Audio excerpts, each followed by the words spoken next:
So once upon a time, there was a warrior queen.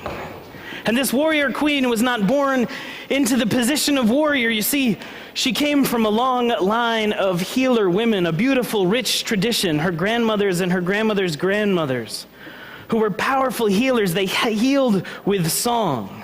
And they shared their songs after generation. They sang to one another. They were called upon in all moments of their people, in all moments of their community, called upon, and they were pillars of their people. But as she grew up, she looked at her people and she saw that her people were being squelched, her people were being held down by all sorts of folks who lived just right around them. And she saw that as beautiful and powerful as the tradition of her mothers and mothers' mothers were, there was a different thing that she was called to, a different thing that she saw was needed. And so she became a powerful warrior from a very, very young age. Even when she was 7, when she was 8, she started running right into the middle of battle, and people were really afraid for her, obviously.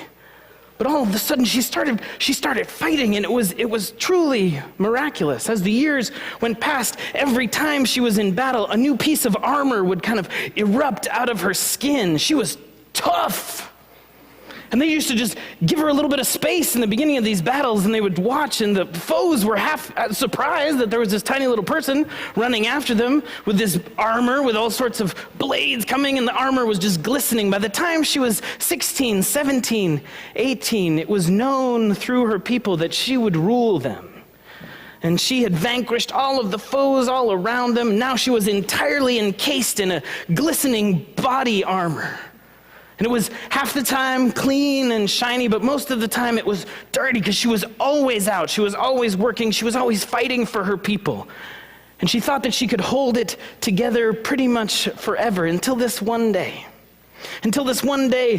She was walking out into her village, into her people, and she was looking around and she was talking to people, and slowly there just kind of came this rumbling noise in the ground up from underneath her. And there's this shoot, this enormous tree, this iridescent neon green tree just popped up.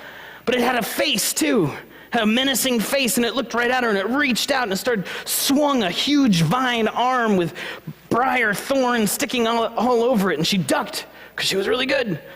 But then she had to start trying to attack it. But she realized as soon as she broke off one of the limbs, another violent tree person erupted out of the broken limb, and she kept fighting and fighting, and more, and every time she hit it, another violent tree person erupted out of the ground until she was entirely surrounded by briars, by thorns, and she could barely move. And she knew that there was nothing left for her to do, and so she started getting so sad. She didn't want to weep. She wanted to hold back in all of the tears, and she didn't weep. But she felt like there was nothing, absolutely nothing that she could do. And so she sat there and she just screamed.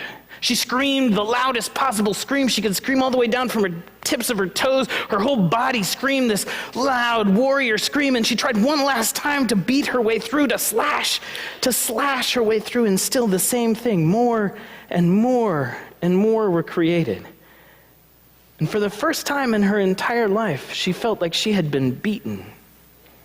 And reluctantly, she knelt down in the middle of this circle, and she gave over to all of the pain, all of the sadness inside of her, and she started to weep hard so that her belly ached, and it broke back and forth, and she wept. And in the middle of her tears, she could hear a voice. She could hear so faintly at first the singing of one of her grandmothers. It sounded like it was coming from right in the center of her belly. She heard the song that she had heard when she was little, that she had been taught, heard this song sung to her.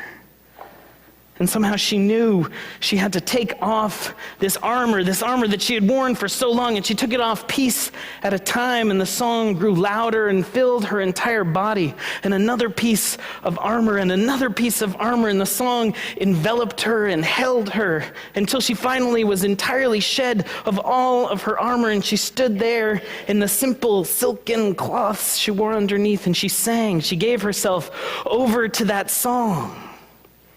And she sang again from her very depths the song of her mother's mothers. She followed that song inside of her belly, and as soon as she gave it voice, as soon as she put down the ways that she thought she knew, all of the trees started to melt into the ground.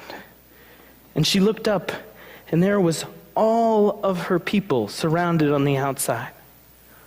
All of her people seeing her for the first time, and her initial reaction was that she wanted to grab back up all of her armor and cover herself again and be that person they thought they knew. But instead she sang. She continued that song, and they all walked in towards her, reached out a hand, touched her. And a whole new day for her people began. Amen.